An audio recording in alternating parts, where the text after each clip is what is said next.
Tai, į kur veda meditacija, tai veda nuo materijos, per emocijas, per vitališkumą, per mintį, per vaizduotę, ateities kūrimą, praeities įsisąmoninimą, veda į dvasinę pusę, į sielą, toliau į asmeninį Dievą, o po to į Budą. Tai yra toks sąmoningumo arba sielos budimo kelias. Priklausomai nuo to, kurioje mes pakopoje randamės, mes galim pasižiūrėti, kur randamės ir nuo to matyti, į kur toliau eiti. Tarsim, jūs juntat fizinį kūną. Fizinį kūną galite atpalaiduoti. Jūs esat sąmoningi fizinio kūno atžvilgiu. Kai kurie iš jūsų galbūt junta ir stebėsim savo atsipalaidavimą ir tik tuomet faktiškai mes galim justi, kaip teka energija. Teisingai. Mes galim justi vitalinės energijos tekėjimą, kurios gūsiai yra emocijos. Paprastai žmonės vitalinės energijos nejaučia, o junta tik emocijas, kai žmogus piktas, kai jis džiaugiasi, kai jis liūdi, kai jis bijo, kai jis šlykštisi ir tokia energija teka. Šešios, iš tikrųjų, maždaug 8 bazinės emocijos, kurias turi ir gyvūnai. Šuns veide, šunyje galima tas emocijas pamatyti, delfinė sunkiau, kadangi jis veido neturi išraiškaus, drambyje galima pamatyti, beždžionėje, visur. Jos yra bazinės ir jas galima pamatyti. Jeigu jūs lengvai juntat savo emocijas, matot kitų emocijas, jūs galite nusiderinti, taip kaip radio aparatų galima nusiderinti į radio stotį, taip galima nusiderinti į kito emocijas ir nusiderinus galima padėti jam transformuoti jas. Jeigu žmogus yra sąmoningas savo emocijų atžvilgiu, emocijos yra vitalinės energijos gūsiai, vitalinė energija priklauso antram lygmeniui. Antrai mūsų čakrai. Tie, kurie yra sąmoningi emocijoms, emocijų atžvilgių, tie yra sąmoningesni. Bet jie gali ir transformuoti bet kurią emociją. Jis gali šiek tiek piktintis, bet gali visiškai nesipiktinti. Ir jisai niekad nepameta sąmonės proto dėl emocijų. Jis niekad neužpikta. Jis pažįsta vitalinę energiją ir ją transformuoja.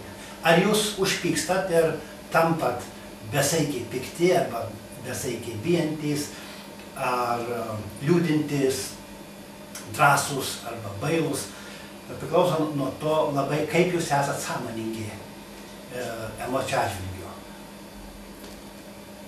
Galime mes emocijas justi, bet galime jas ir matyti. Matymui yra reikalingas tam tikras atstumas. Justi, aš galiu justi stalą ir juntu tiesiogiai. Jeigu aš galiu su kuo nors matyti stalą, tai yra atstumas tam tikras. Aš nesusitapatinu su stalu. Aš nesusitapatinu su emocijom. Lietuvoje jūs galite, tie, kurie Delfi skaito, rasti, kad yra ieškoma Lietuvos tapatybė Lietuva. Kas yra labai siaura. Susitapatinti arba įsikabinti, ką nors yra viena pusė. Atsitapatinti, atsitraukti yra kita pusė.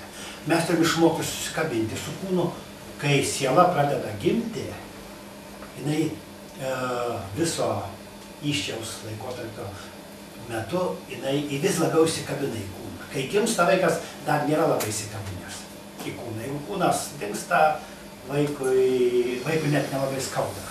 Tokie tyrimai yra daromi, bet čia galite daryti tik meditaciją. Jis atsimena, kaip jis mirė, jis atsimena, kaip jisai gyveno. Mokslininkai gali daryti šiek tiek, bet tai yra sudėtingiau. Tai mes turime mokėti ir būti su kūnu kartu ir atsitraukti.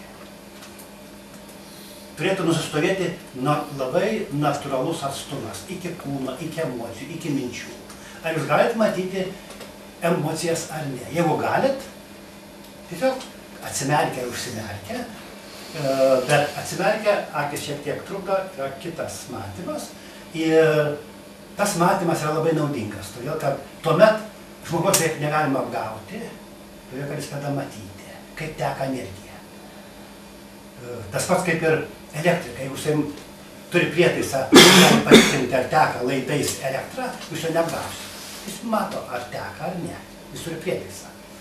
Bet tas vidinis prietaisas yra mūsų vidinis matymas, kai mes pradedame eiti truputį su tiesa, daugiau mes tai pradedame matyti. Ir tiesa nėra kokia nors lietuviška arba indiška arba meditacinė. Tiesa yra, kai mes pradedam ją matyti, tai jinai yra visur tiesa. Ir jinai nepriklauso nei nuo dievų, nei nuo būdų, nei nuo asmeniškumų, nuo nieko. Tai yra visas pasaulis, visa ta tam tikra prasme yra vieninga ir kai mes tą vienovę pradedam matyti, kas kuo virsta. Galime matyti, kaip žemė virsta augalu, gėlė, galime matyti, kaip gėlė senatvėj nyksta ir pūna virsta žemė. Mes galime matyti, kaip kiaušinis gimsta paukščių, kaip paukštis miršta. Ir tada mes matom, kas kuo virsta. Ir tas matymas yra visur. Taip, kad jūs galite, būdami natūralūs, tie, kurie nenatūralūs, kurie bando kurti įvaizdį, Lietuvoje tai labai dabar madinga, ir gyventi su to įvaizdžiu, jis negali būti natūralus. Man absoliučiai nereikia būti, ir aš nekuriu visiškai jokio įvaizdžio. Todėl, kad tai yra sunku, tai yra netikra, po to bus depresija, tai niekad nėra gilu, ir tai laikinai gali suteikti pinigų garbės, bet galiausiai tai yra baigėsi krizė.